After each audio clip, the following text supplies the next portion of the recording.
لیکن تمہارا جمعے کے دن پڑا ہوا درود مجھے قبر میں بھی پیش کیا جائے گا۔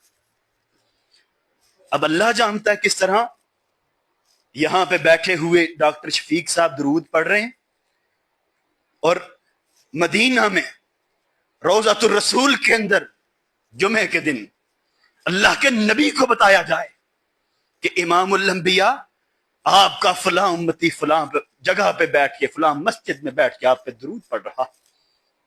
حضرات، یہ جمعے کے دن کی فضیلت دیکھیں کہ اللہ کے نبی کو قبر مبارک کے اندر ہمارا درود پڑا ہوا پہنچایا جاتا ہے کہ اللہ کے نبی فلاں امتی آپ پہ درود پڑھ رہا ہے، آپ کو سلام بھیج رہا۔ حضرات ذی وقار، جیسے ہی جمعرات مغرب کا سورج غروب ہو، اللہ سے توفیق مانگنی چاہیے کہ اللہ ہمیں درود پڑھنے کی کثرت کے ساتھ توفیق عطا کر۔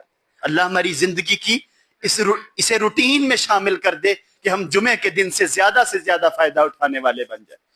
اور پھر بعض روایات پیش کی جاتی ہیں کہ مغرب کی نماز جمعرات کے دن اس میں سورہ کافرون اور سورہ اخلاص کی تلاوت کی جائے، اور اسی طرح عشاء کے متعلق بھی آتا ہے کہ سورہ جمعہ اور سورہ منافقون پڑھی جائے، لیکن ان احادیث کی سند ضعیف ہے۔ ہم نے عمل اس حدیث مبارکہ کے اوپر کرنا ہے، مبارکہ پہ، کہ جس کی سند میں کوئی شک نہ ہو، جس پہ محدثین نے مہر لگائی ہو کہ یہ حدیث صحیح ہے، اس میں کوئی راوی ضعیف نہیں ہے۔ حدیث کا نمبر جان کے، حدیث کی کتاب پڑھ کے، محدث کا نام دیکھ کے، راوی کا نام پڑھ کے، پھر اس حدیث مبارکہ پہ ہم نے عمل کرنا ہے۔ یہ دین ہے، یہ دین کی اصل روح ہے۔ تو ہم نے کثرت کے ساتھ جمعرات کی شام سے درود پڑھنے کی عادت اپنے اوپر لاگو کر لینی ہے، اپنی روٹین میں اسے شامل کرنے کی اللہ سے توفیق مانگ لینی۔ فجر طلوع ہوئی، مسجد کی طرف آئے۔ اب ائمہ حضرات کے لیے، صحابہ نے امام کے لیے یہ لازم کر دیا کہ فجر کی نماز کے اندر اللہ کے نبی صلی اللہ علیہ وسلم، بخاری شریف کی حدیث ہے 891 نمبر، حضرت ابو ہریرہ رضی اللہ تعالیٰ عنہ بیان کرتے ہیں کہ جو نماز پڑھا رہا ہے وہ جمعے کے دن اپنی مرضی سے قرآن پاک کی تلاوت نہ کرے۔ پیچھے مقتدی نماز پڑھ رہے ہیں، امام نماز پڑھا رہا ہے۔ کان النبی صلی اللہ علیہ وسلم یقرأ فی الجمعۃ فی صلاۃ الفجر، آپ علیہ السلام جمعے کے دن فجر کی نماز میں جو قرات کیا کرتے تھے، تنزیل سورۃ السجدہ، سورہ سجدہ کی تلاوت کیا کرتے، اور اس کے ساتھ وَهَلْ أَتَىٰ عَلَى الْإِنسَانِ یعنی الدہر، سورہ دہر کی تلاوت کیا کرتے۔ آپ کی مسجد میں بھی یہی روٹین ہوگی اللہ کی توفیق کے ساتھ، کیوں جی قاری صاحب؟ اللہ کے نبی کی حدیث پہ انشاءاللہ منہ ان عمل کرنا، جس طرح اللہ کے نبی نے جمعے کے دن کی روٹین بتائی ہے کہ جمعے کے دن ایک مومن کو دن کا آغاز اور جمعے کے دن کا آغاز کس طرح کرنا چاہیے، سورہ دہر کے ساتھ اور سورہ سجدہ کے ساتھ فجر کی نماز ادا کر۔ اور ایک بہت بڑا بینیفٹ امام الانبیاء صلی اللہ علیہ وسلم نے دیا۔ حاجی جا رہے ہیں نا حج کے لیے، کتنا ہے پیکیج پتہ ہے اس دفعہ؟ وہ 12 14 15 لاکھ سے بھی اوپر کا۔ اللہ کے نبی نے ہم جیسے مسکینوں کے لیے ایک، آپ علیہ السلام نے اعلان کر دیا، کیا ایک بونس دے دیا کہ تم یہ عمل کر لو، اور فقہاء محدثین عموماً جمعے والے دن وہ عمل کیا کرتے تھے۔ کیا عمل ہے کہ فجر کی نماز سورہ سجدہ کے ساتھ اور سورہ دہر کے ساتھ پڑھ لی ہے، مسجد میں بیٹھے رہیں، تسبیحات کو پڑھتے رہیں، تسبیحات کرتے رہیں، سبحان اللہ الحمدللہ اللہ اکبر پڑھتے رہیں۔ سورج طلوع ہو جائے، 2 رکعت بندہ نفل نماز پڑھ کے اپنے گھر کے لیے چلا جائے۔ امام الانبیاء صلی اللہ علیہ وسلم نے فرمایا ہے، ترمذی شریف کی 586 نمبر حدیث ہے، کانت لہو کاجر حجۃ و عمرۃ، اس بندے کے لیے اللہ ایک حج اور ایک عمرے کا ثواب لکھ دیتے ہیں۔ حضرات، میں اپنے آپ سے پوچھوں، سب سے پہلے کیا یہ دن، یہ گھڑیاں، یہ جمعے کا دن، اس کا ایک ایک لمحہ یہ ضائع کرنے والا ہے؟ اللہ سے توفیق مانگے اللہ ہمیں ان اعمال کو کرنے کی توفیق عطا فرما دے تاکہ حقیقی زندگی میں یہ عمل ہمارے لیے فائدہ مند بن جائیں۔ اللہ اکبر۔ صحابی کہتے ہیں قال رسول اللہ صلی اللہ علیہ وسلم تامت تامت تامت، اللہ کے نبی صلی اللہ علیہ وسلم نے حج اور عمرے کا ذکر کرتے ہوئے فرمایا مکمل حج میرے صحابہ، مکمل عمرہ، مکمل حج مکمل عمرہ، ایک مکمل حج مکمل عمرہ۔ 3 دفعہ اللہ کے نبی نے زور دے کے اس بات کی وضاحت کی کہ جو بندہ فجر کی نماز کے بعد یہ عمل کر لیتا ہے، اور یہ عمل صرف جمعے والے دن ہی نہیں، محدثین اور فقہا علماء جمعے والے دن جمعے کی فضیلت کی وجہ سے کرتے ہیں کہ اللہ اس سے بھی زیادہ بڑھا دے، اس دن کی فضیلت کی وجہ سے۔ عام دنوں میں بھی اگر کسی دن توفیق ملتی ہے تو حج اور عمرے کا ثواب اللہ سے حاصل کر لینا چاہیے۔ اللہ تبارک و تعالی ہم سب کو اس پہ عمل کی توفیق عطا فرما دے۔ اس کے بعد انسان اپنے گھر چلا گیا نماز پڑھ کے، آرام کرنا ہے آرام کر لے، جو اس کے جی میں آئے اپنا کو کام کرنا ہے وہ کر لے۔ جمعے کی تیاری جب کرنی ہے اس وقت غسل کر کے مسجد کی طرف نکلنا ہے۔ نبی صلی اللہ علیہ وسلم نے یہ امت مسلمہ پر لازم کر دیا۔ ابو سعید خدری بیان کرتے ہیں، بخاری شریف کی روایت ہے، 879 نمبر حدیث، آپ علیہ السلام فرماتے ہیں غسل یوم الجمعۃ واجب علی کل محتلم، جمعے والے دن ہر محتلم پر، محتلم کس کو کہتے ہیں؟ بالغ پر، ہر بالغ پر جمعے کے دن غسل اللہ تبارک و تعالی نے واجب کر دیا ہے۔ غسل کر کے پھر مسجد کی طرف آنا ہے۔ اور اگلی 881 نمبر حدیث میں ابو ہریرہ رضی اللہ تعالیٰ عنہ بیان کرتے ہیں کہ کس طرح کا غسل، من اغتسل یوم الجمعۃ غسل الجنابہ، جس طرح جنابت کا غسل کرتے اسی طرح جمعے کا غسل کرنا ہے۔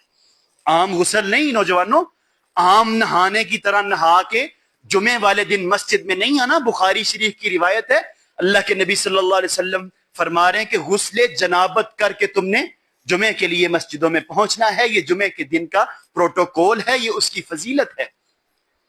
اللہ اکبر۔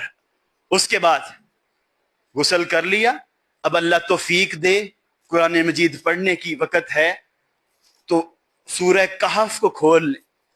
جس نے سورۃ کہف جمعے کے دن مکمل پڑھ لی، میرے بھائیو، اللہ کے نبی صلی اللہ علیہ وسلم ہمیں بونس پہ بونس دیتے جا رہے ہیں کہ 24 گھنٹے ہیں پورے ہفتے کے اندر، یہ 24 گھنٹوں کا ایک دن جسے المبارکہ کہا، جمعۃ المبارکہ، جمعۃ المبارک کا دن، اس میں جتنا فائدہ اٹھا سکتے ہو، ایک لمحہ بھی ایک گھڑی بھی اس کی ضائع نہ جائے۔ سورہ کہف کو کھول کے اس کی تلاوت کرنا شروع کر دو۔ جس نے سورہ کہف جمعے کے دن پڑھ لی، اضاء لہ من النور ما بین الجمعتین، اللہ ایک جمعے سے لے کے اگلے جمعے تک اس کی زندگی میں نور ہی نور بھر دیتے ہیں، اس کی زندگی میں اجالے اجالے آ جاتے ہیں، اس کی زندگی سے اندھیرے اور پریشانیاں، غم، مشکلات، اللہ تبارک و تعالی ان کا خاتمہ فرما دیتے ہیں جس نے ایک دفعہ جمعے کے دن سورہ کہف کی تلاوت کر لی۔ اب مسجد کی طرف اللہ اکبر آنے کا معاملہ ہے۔ ابو داؤد کی 345 نمبر حدیث، حضرت اوس بن اوس الثقفی بیان کرنے والے ہیں رضی اللہ تعالی عنہ، فرماتے ہیں کہ اللہ کے نبی صلی اللہ علیہ وسلم نے فرمایا، یہ روٹین جمعہ رات والے دن سورج غروب ہونے سے لے کے ایک مومن کی شروع ہوئی جو مسجد تک لے آئی، اور سب سے زیادہ فضیلت والا عمل، سب سے زیادہ اس دن میں اہمیت والی گھڑی، اہمیت والا لمحہ، وہ اب مسجد کے اندر داخل ہونے کے بعد شروع ہونے والا۔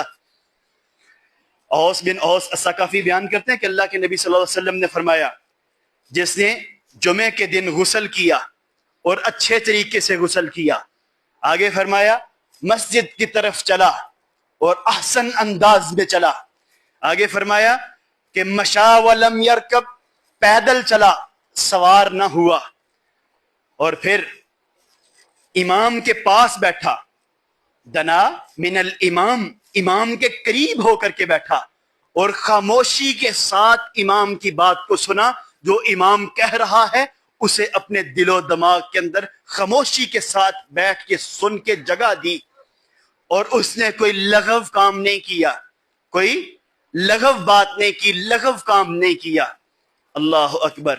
فما کان لہ بکل خطوۃ عمل سنۃ, اس کے اس ہر ایک عمل کو اللہ تبارک و تعالی ایک سال کے ساتھ ملٹی پلائی کر کے اجر دے دیتے ہیں. کہ ایک سال سے گویا یہ امام کے پاس بیٹھ کے خطبہ سن رہا ہے, ایک سال سے یہ اللہ کے گھر کی طرف چل کے جا رہا ہے, ایک سال سے یہ جمعے کی تیاری کر رہا ہے, اللہ اتنا اجر عطا فرما دیتے.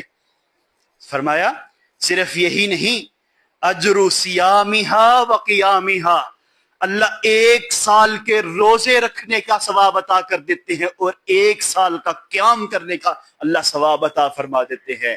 عمل کیا ہے؟ گھر سے غسل کر کے نکلا ہے, پیدل چل کے مسجد کی طرف آیا ہے, سوار نہیں ہوا, اچھے طریقے سے سارے کام کیے ہیں, امام کے قریب ہو کے بیٹھا ہے, غور کے ساتھ خطبہ سنا ہے, اور کوئی لغو کام نہیں کیا. کتنا اجر ہے؟ ایک سال کے روزے اور ایک سال کی رات کا قیام کا ثواب اللہ اس جمعے کی گھڑی کو پانے کی وجہ سے اسے عطا فرما دیتے. تو میرے بھائیوں, میرے دوستوں, میرے بزرگوں, ہم آتے ہیں کتنے بجے؟ 1:19 پہ, 1:18 پہ. ہم اپنے آپ سے پوچھیں, ہم اپنے آپ سے سوال کریں, کیا ہم نے جمعے کے دن کی فضیلت کو سمجھا؟ کیا ہم نے غور و فکر کیا ہے؟ اور پھر جو مسجد میں آ گیا, جو سب سے پہلے آیا, بخاری شریف کی حدیث ہے, اللہ اسے ایک اونٹ قربانی کا ثواب عطا کر دیتے.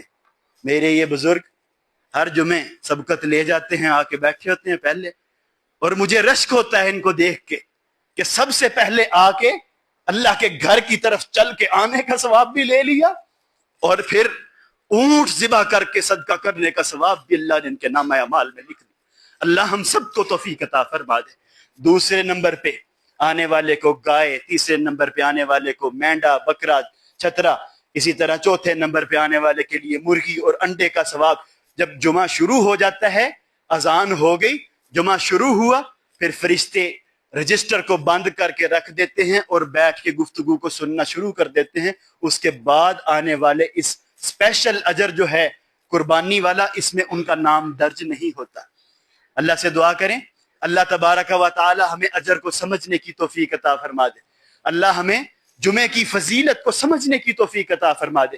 اور پھر جب یہاں پہ ہم بیٹھے ہوئے ہیں میرے بھائیوں, ایک سال کے روزے اور ایک سال کے قیام کو حاصل کر کے اٹھنے کی نیت لے کے جانا ہے.